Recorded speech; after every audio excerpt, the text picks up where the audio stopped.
Salam sejahtera dalam kasih Tuhan Yesus Kristus. Kembali saya ucapkan selamat pagi menjelang siang. Pertama kita akan sehidangan dengan Tuhan lewat kebenaran firman Tuhan. Nabi Yesaya bernubuat bahwa bumi ini sementara ditutupi dengan kegelapan dan kelam kabut menudungi segala bangsa. Tapi kita bersyukur ada firman Tuhan yang sebagai terang, yang menerangi akan perjalanan iman kita, sehingga dengan adanya terang firman Tuhan kita tahu di mana kaki kita akan melangkah, kita tahu di mana kaki kita akan berpijak bersama di dalam hati kita masing-masing, supaya firman Tuhan menjadi jawaban di dalam setiap kehidupan kita. Puji Tuhan, kita akan membaca satu ayat di dalam kebenaran firman Tuhan yang saya ambil di dalam kitab Wahyu pasal yang ke-19 ayatnya yang ke-7. Dan untuk menghormati pembacaan firman Tuhan, saya jemput Bapak Ibu Saudara sekalian bangkit berdiri. Wahyu pasal yang ke-19 ayat yang ke-7 dalam Alkitab terjemahan lama berkata demikian: hendaklah kita bersukacita dan bersukaria, dan hendaklah kita memberi dia hormat, karena ketika kawin anak domba itu sudah tiba, dan istrinya pun sudah bersedia. Salinan baru, mari kita bersukacita dan bersorak-sorak dan memuliakan dia, karena hari perkawinan anak domba telah tiba, dan pengantinnya telah siap sedia. Terima kasih. Puji Tuhan, silakan. Bapak Ibu Saudara yang kekasih di dalam Tuhan Yesus Kristus, firman yang kita baca wahyu dari Tuhan Yesus kepada salah satu murid yang digelar rasul, yaitu Rasul Yahya atau Rasul Yohanes. Meskipun kesaksian Alkitab, Rasul Yahya ini beserta dengan rekannya Rasul Petrus tergolong orang yang tidak terpelajar, orang bersahaja, orang biasa.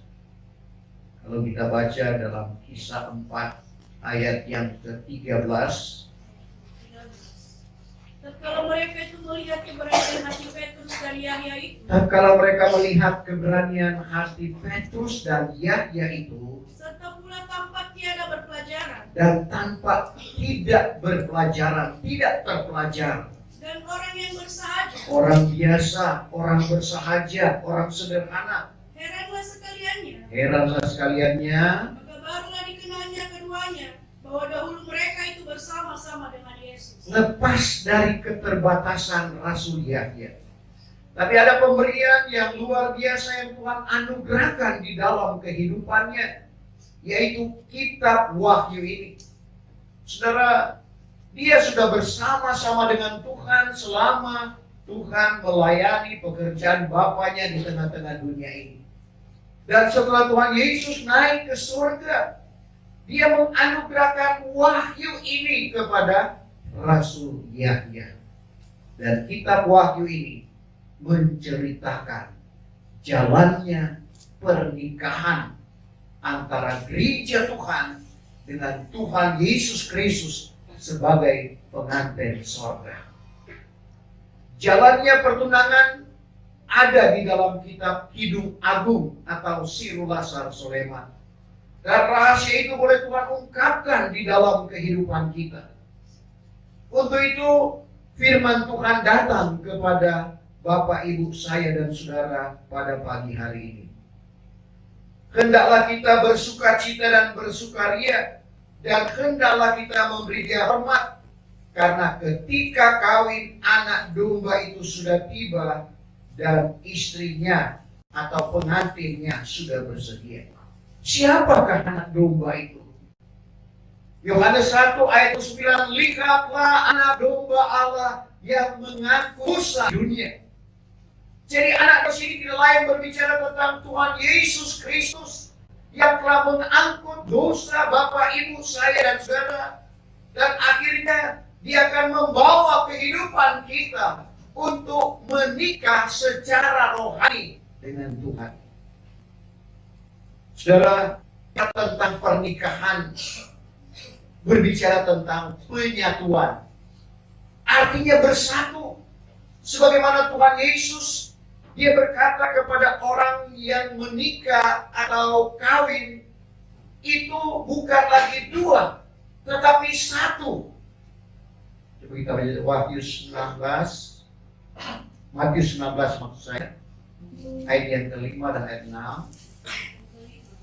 Lalu berfirman, hendaklah orang meninggalkan ibu bapanya dan berkawin dengan bininya, lalu keduanya itu menjadi saudara daging. Keduanya itu menjadi saudara daging. Sehingga mereka itu bukannya lagi dua orang, Mereka bukan lagi dua orang, melainkan saudara daging adanya. melainkan saudara daging menjadi satu.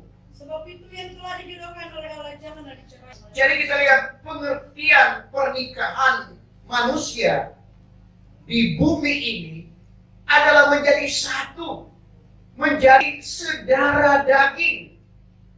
Dan kita perhatikan Bapak Ibu Saudara, demikian juga pengertian pernikahan kita dengan anak domba Allah, yaitu menjadi satu. Dan ini merupakan doa Tuhan Yesus, dan ini akan diwujudkannya pada akhir zaman ini. Dan waktu Dia berada di tengah-tengah dunia ini, di dalam doanya dalam Yohanes 17 ayat yang ke-21, sebagaimana Bapa dan Aku satu, demikian juga dengan mereka itu. Artinya doa Tuhan Yesus ingin menyatukan kita dengan Bapa, ingin menyatukan kita dengan Anak. 17 ayat 21. Supaya semuanya jadi satu juga sama seperti engkau di dalam Aku. Supaya semua Bapak, Ibu, saya dan saudara tidak ada yang terkecuali, menjadi satu sama dengan Bapa dan Aku, kata Tuhan Yesus. Dan Aku pun di dalam engkau. Aku pun di dalam engkau. Supaya mereka itu pun jadi satu di dalam kita. Supaya Bapak, Ibu, saya dan saudara menjadi satu dengan Bapa, menjadi satu dengan Kristus. Sehingga isi dunia ini percaya bahwa engkaulah yang menyuruh aku. Inilah yang dimaksud pernikahan. Saudara, tentunya pertanyaan, kapan pernikahan itu terjadi? Sebagaimana jemaat yang ada di Korintus pada gereja pujian awal, Paulus katakan dalam 2 Korintus 11 ayat yang kedua, aku cemburu kepada kamu dengan cemburuan ilahi, sebab aku senang kamu, memperhadapkan kamu seperti perawan yang suci kepada Kristus. Gereja pujian awal diperturunkan dengan Kristus, tetapi bagi kita gereja pujian akhir, di mana kita akan menikah, menyatu dengan Bapa dan menyatu dengan Kristus. Tentu ada syaratnya. Saudara, sebagaimana lazim orang kalau menikah, dia menikah sesuai dengan jalur, karena ada orang yang menikah koboi. Maksudnya kadangkala sudah punya anak baru diberkati, itu maksud saya. Sehingga pakaian seadanya, karena saya sudah pernah lihat itu pakaian biasa karena sudah ada anak baru menikah. Tapi yang lazimnya kita perhatikan, perempuan itu harus memakai pakaian pengantin, dihiasi dengan pakaian pengantin. Demikian juga dengan Bapak, Ibu, saya dan saudara. Bagaimana kita harus mempersiapkan diri dengan pakaian rohani kita yang tidak lain berbicara tentang karunia Roh Kudus. Dengan karunia Roh Kudus ini akan membangkitkan iman kita, bahkan akan mengungkapkan rahasia-rahasia firman Tuhan yang kita belum ketahui. Saya bersyukur di angkatan ke-39 ini ada yang punya karunia penglihatan, bahkan rebah, saudara, melihat kemuliaan Tuhan. Dan sekali lagi, karunia ini merupakan pakaian kita untuk menyatu dengan Bapa. Bukan hanya sekedar pakaian, karunia Roh Kudus, Tetapi bagaimana kita mau jadi sama dengan Bapa? Bagaimana kita jadi sama dengan Kristus? Tuhan Yesus berkata dalam Matius 5 ayat 48, "Hendaklah sempurna seperti Bapa di surga sempurna adanya." Lalu Tuhan Yesus, Paulus katakan dalam Efesus 4 ayat 13, bagaimana kehidupan rohani kita menjadi akil balik, menjadi dewasa rohani, bertambah-tambah sempurna sama dengan Kristus, bukan jadi Kristus. Coba kita baca kedua ayat itu, Matius 5, 48. Sebab itu hendaklah kamu ini sempurna. Hendaklah kamu sempurna. Sama seperti Bapamu yang di surga sempurna adanya. Sama seperti Bapa di surga sempurna adanya. Efesus 4 ayat 13. Sehingga kita sekalian sampai kepada persatuan iman. Kita sekalian sampai pada persatuan iman, yaitu satu pemberitaan berita yang diwahyukan oleh Tuhan. Dan makrifat anak Allah. Makrifat anak Allah, pengenalan akan Allah. Dan menjadi orang yang sudah akil balik. Menjadi orang yang dewasa rohani. Sehingga bertambah-tambah sempurna. Bertambah-tambah sempurna. Sama dengan Kristus. Karena ada juga yang kanak-kanak rohani. Yang dewasa rohani, dia akan berpegang pada pengajaran firman Allah yang benar. Sementara yang kanak-kanak rohani akan terombang-ambing dengan segala jenis angin pengajaran.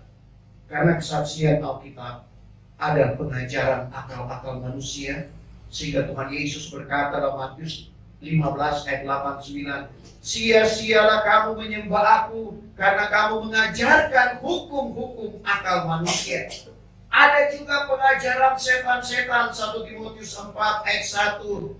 Akhir zaman beberapa orang akan gugur daripada iman, sebab berpaling pada penguasa di udara dan kepada beberapa pengajaran setan-setan.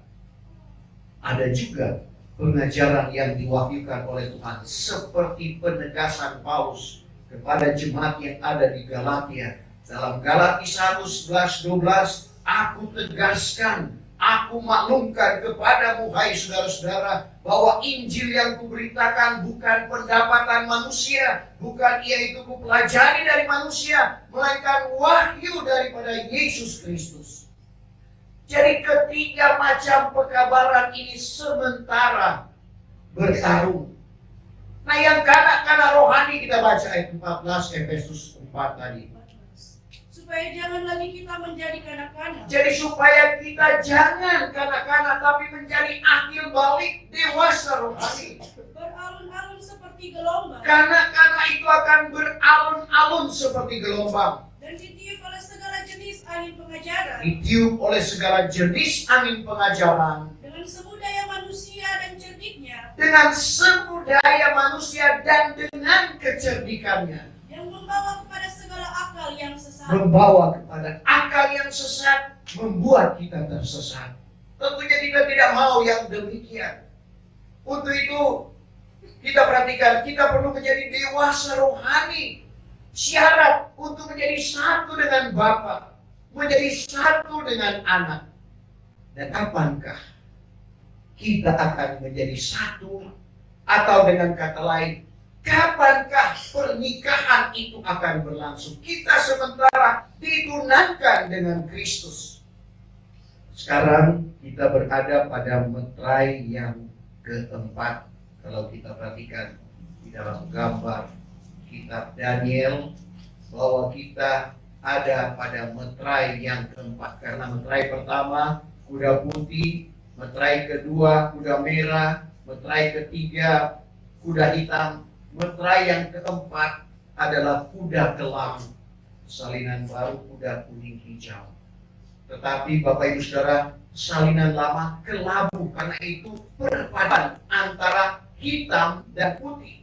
Berkabar seperti yang saya katakan tadi, sementara bergejolak, dan di ujung meterai yang keempat ini akan terjadi apa yang namanya kegerakan rohani yang besar, di mana kita akan dibawa pada persatuan iman. Tadi kita sudah baca Efesus 4 ayat 13. Kita akan dibawa kepada Efesus 4 ayat 5, satu Tuhan, Satu iman berarti satu pemberitaan. Pemberitaan yang diwahyukan oleh Tuhan. Sebagaimana kata Paulus tadi dalam Galati 1 ayat 11-12.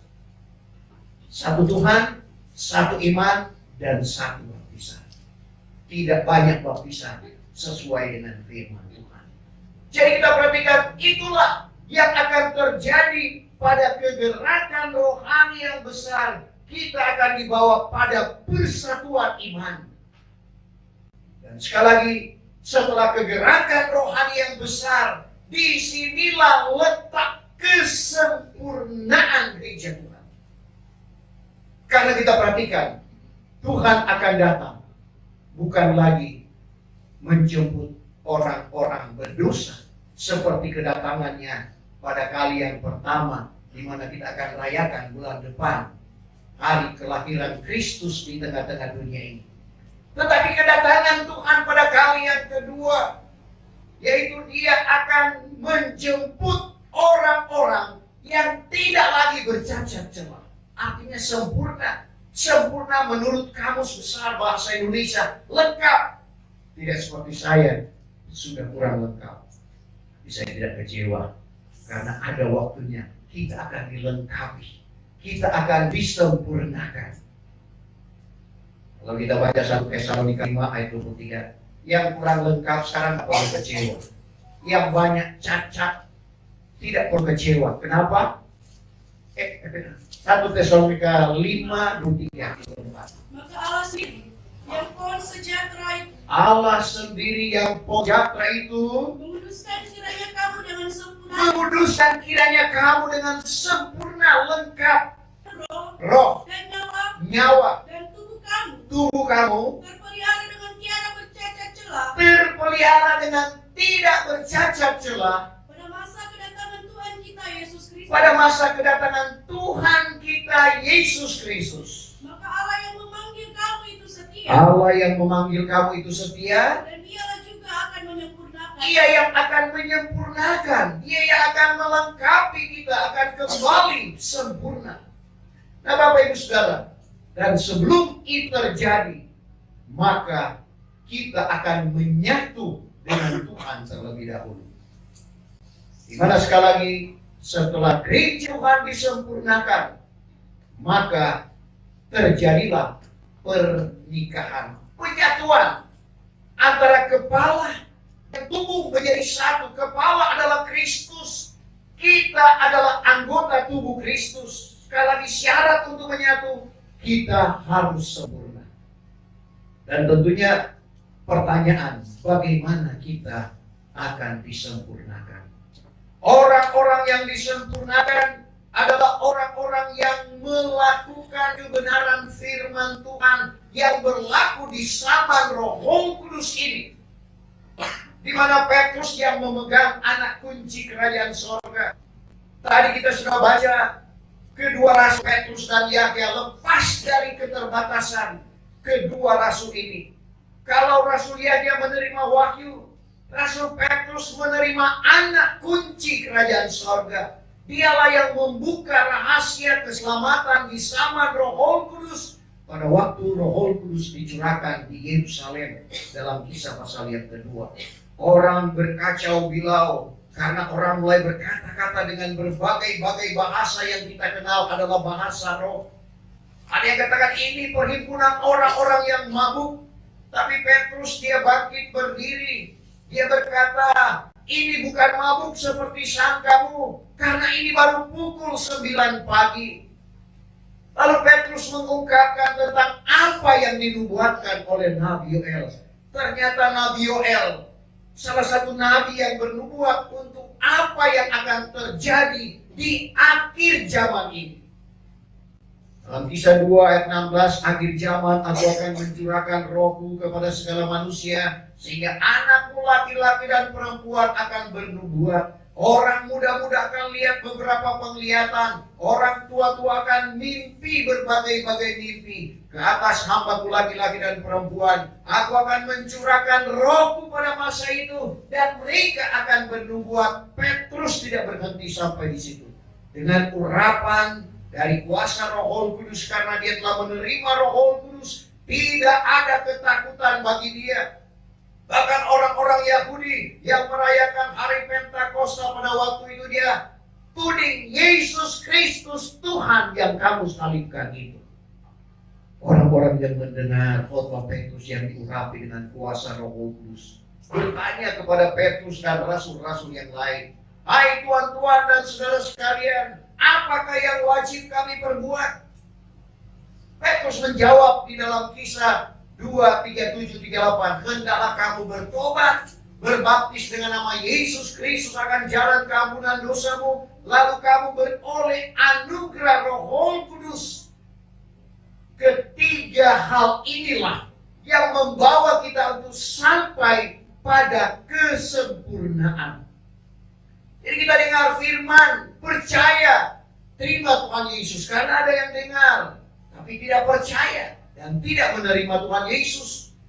Jadi langkah awal adalah mendengar firman, percaya, terima Tuhan Yesus. Lalu ada penyesalan disertai dengan pertobatan. Penyesalan tanpa pertobatan tidak ada artinya. Karena Kisah 3 ayat 9, Kisah 4 ayat 13. Kisah 3 ayat 19. Sebab itu hendaklah kamu menyesal dan bertobat. Menyesal dan bertobat. Supaya dosamu dihapuskan. Dosamu dihapuskan. Kalau cuma menyesal, dosa kita tidak akan dihapuskan. Menyesal dan bertobat. Dan harus mengeluarkan buah-buah pertobatan. Matius 3:8, keluarkanlah olehmu buah-buah yang berpadan dengan tobat. Tidak cukup hanya sampai di situ. Karena orang-orang yang bertobat adalah orang-orang yang melakukan kebenaran firman Tuhan. Adalah orang-orang yang berbuat baik. Tapi perbuatan baik kita, perbuatan di dalam kebenaran itu belum cukup, belum menjamin untuk kita diselamatkan.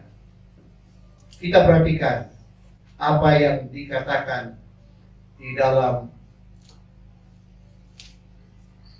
firman Tuhan bahwa Titus 3 ayat 5, perbuatan yang kita perbuat di dalam kebenaran, artinya perbuatan baik kita belum menjamin keselamatan. Titus 3:5. Yang sudah menyelamatkan kita bukannya dari sebab perbuatan yang kita perbuat di dalam kebenaran. Yang menyelamatkan kita bukan perbuatan yang kita perbuat di dalam kebenaran, dalam hal ini berbuat baik, melainkan menurut rahmatnya dengan baptisan. Melainkan menurut rahmatnya dengan baptisan. Yang mengadakan kejadian yang baru. Mengadakan kejadian yang baru. Dan dengan keadaan baru yang dikerjakan oleh Roh Kudus. Keadaan baru yang dikerjakan oleh Roh Kudus. Karena tadi bertobat, berbaptis dengan nama Yesus Kristus akan jalan keampunan dosa. Lalu kita beroleh anugerah Roh Kudus yang dimulai dari baptisan Roh, kepenuhan Roh. Tidak cukup hanya sampai di situ. Karunia-karunia Roh seperti yang saya katakan tadi merupakan pakaian pengantin kita untuk menikah secara rohani. Karunia-karunia Roh yang kita miliki saat ini akan menentukan jawatan apa yang Tuhan akan percayakan di dalam kehidupan kita, memasuki kegerakan rohani yang besar. Karena karunia-karunia Roh Kudus dalam 1 Korintus 12 ayat 8 sampai ayat yang ke-11, karunia perkataan hikmat, bagaimana cara hamba Tuhan menyusun khotbah, karunia perkataan marifat, bagaimana menyajikan khotbah secara sistematis, karunia membedakan segala roh, karena ada 3 roh yang bekerja, roh Allah atau Roh Kudus, roh emosi atau roh manusia, roh iblis atau roh setan. Roh Allah tidak perlu ditertibkan karena dia memang tertib. Yang perlu ditertibkan adalah roh manusia atau roh emosi atau roh iblis atau roh setan.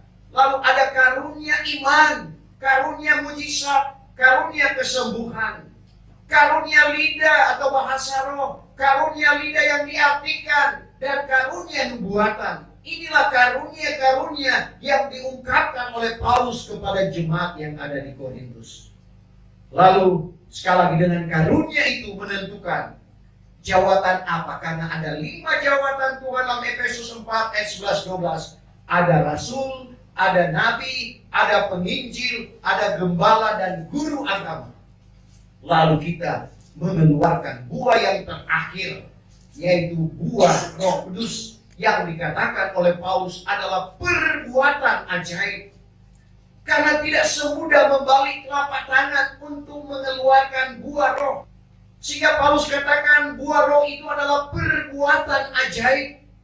Karena itu kita mampu keluarkan bersama dengan Tuhan lewat pertolongan Roh Kudus di dalam kehidupan kita. Lalu kita sampai pada kesempurnaan. Dan setelah kita sempurna sekali lagi, di ujung kegerakan besar kita menikah secara rohani dengan Tuhan. Menyatunya kepala dengan tubuh. Dan setelah ini terjadi, saudara, pernikahan ini terjadi, maka barulah masuk pada metra yang kelima. Di sini metra yang kelima, berlaku kelaparan rohani. Setelah menyatunya gereja Tuhan dan kepala yaitu Kristus, maka yang terjadi sekali lagi akan datang bala kelaparan ke dalam negeri. Amos 8 ayat 11-12. Bukan lapar akan roti, bukan dahaga akan air, tapi lapar dan dahaga untuk dengar firman Tuhan. Waktu itu orang akan beridar-idar. Dari laut datang ke laut. Sebab itu sekarang banyak kapal laut. Dari utara ke timur naik pesawat udara.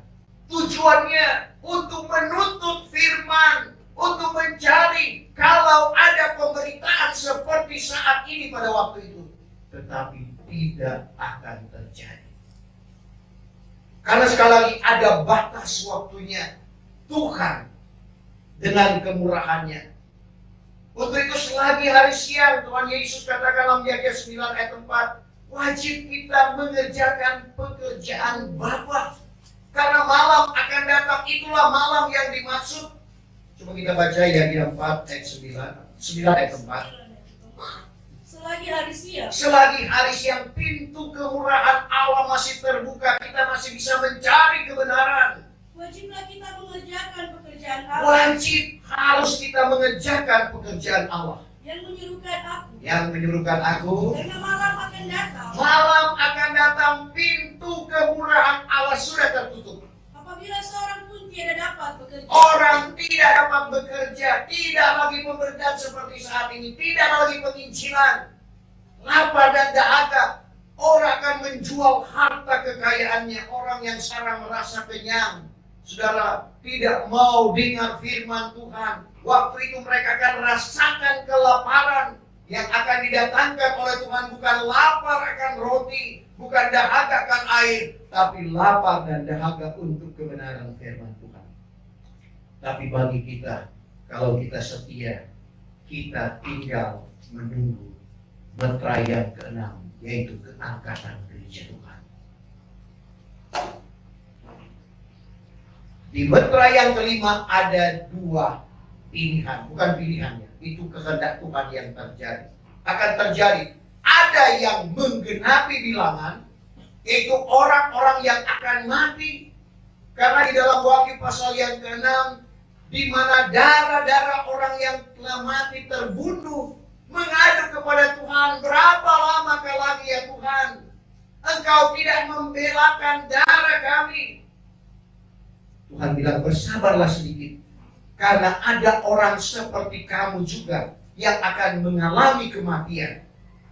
Jadi di meterai kelima ini akan ada mati syahid besar-besaran yang menggenapi bilangan, tapi ada juga yang tidak menggenapi bilangan, akan dipelihara oleh Tuhan dan tidak akan merasakan kematian.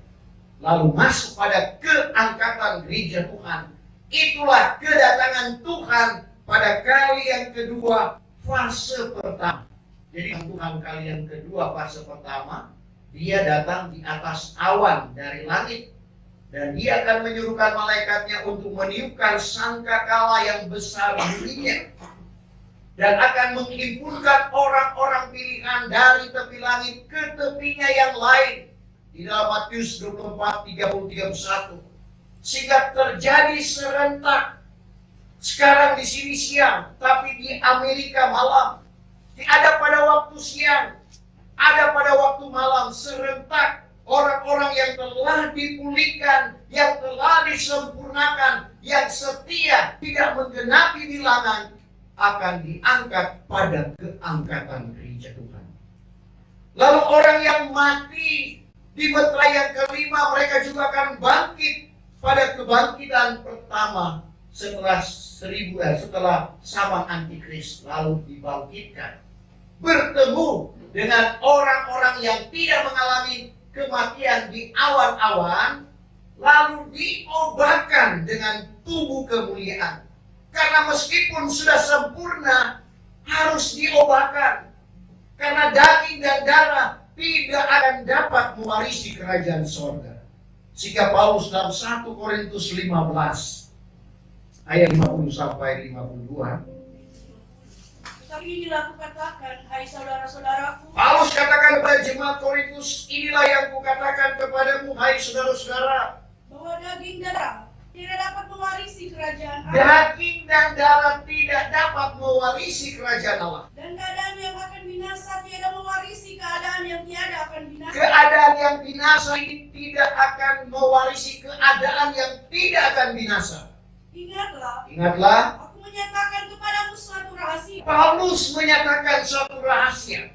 Bahwa bukan sekalian kita ini akan mati. Bukan kita sekalian ini akan mati. Tetapi kita sekalian akan diubahkan. Kita akan diubahkan dengan tubuh kemuliaan. Di dalam sesaat. Di dalam sesaat. Di dalam sekejap mata. Di dalam sekejap mata. Pada bunyi sangkakala yang akhir. Pada bunyi sangkakala yang akhir. Karena sangkakala akan berbunyi. Sangkakala akan berbunyi. Dan segala orang mati akan dibangkitkan dengan keadaan yang tiada akan binasa. Dan kita ini akan diubahkan. Kita akan diubahkan.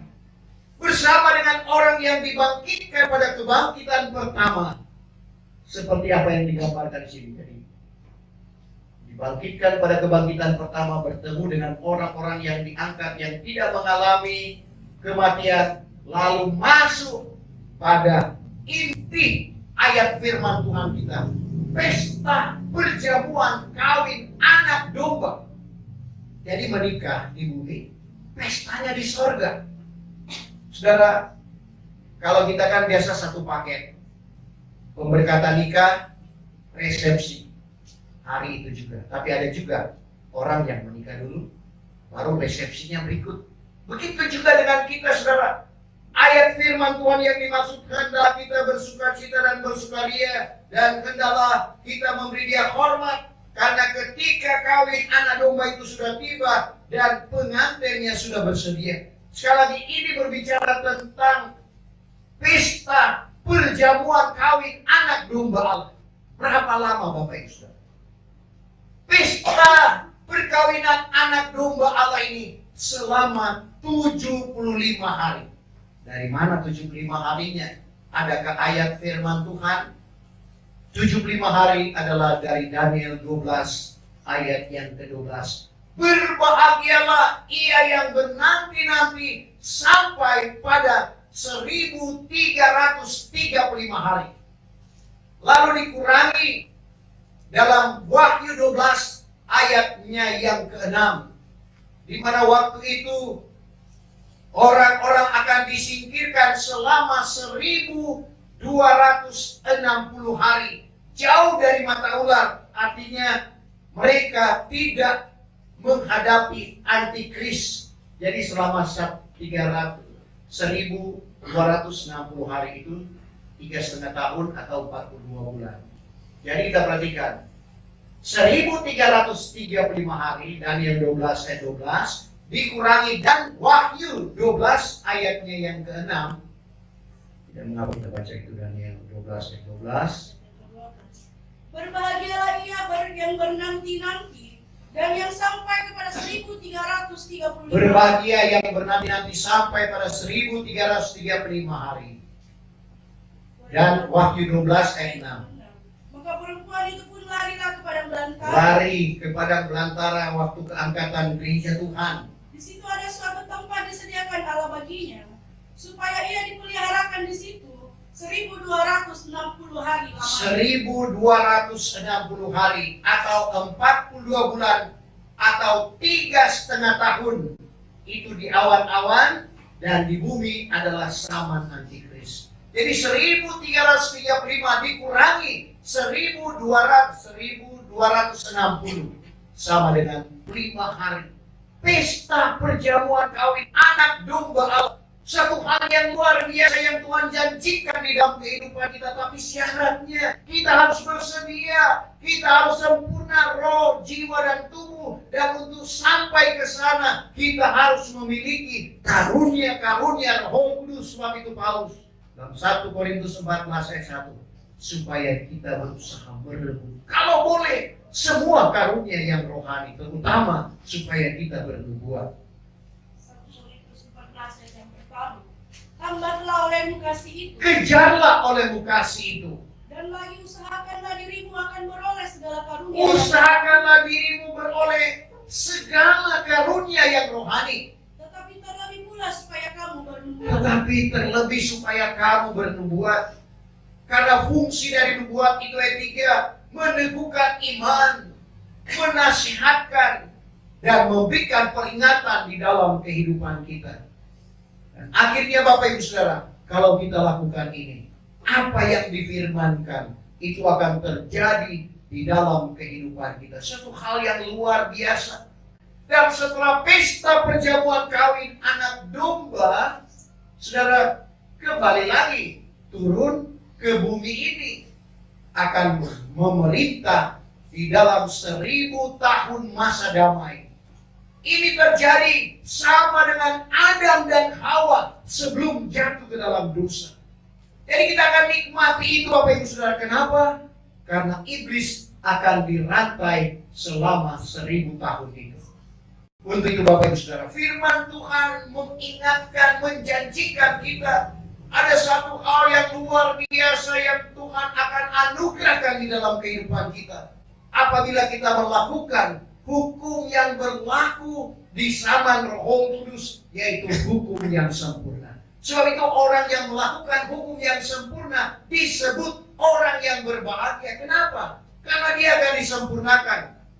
Orang yang menyelidiki, Yakub 1:25, atau orang yang meneliti hukum yang sempurna, yaitu hukum kemerdekaan. Tidak lain berbicara tentang hukum yang berlaku di zaman Roh Kudus ini.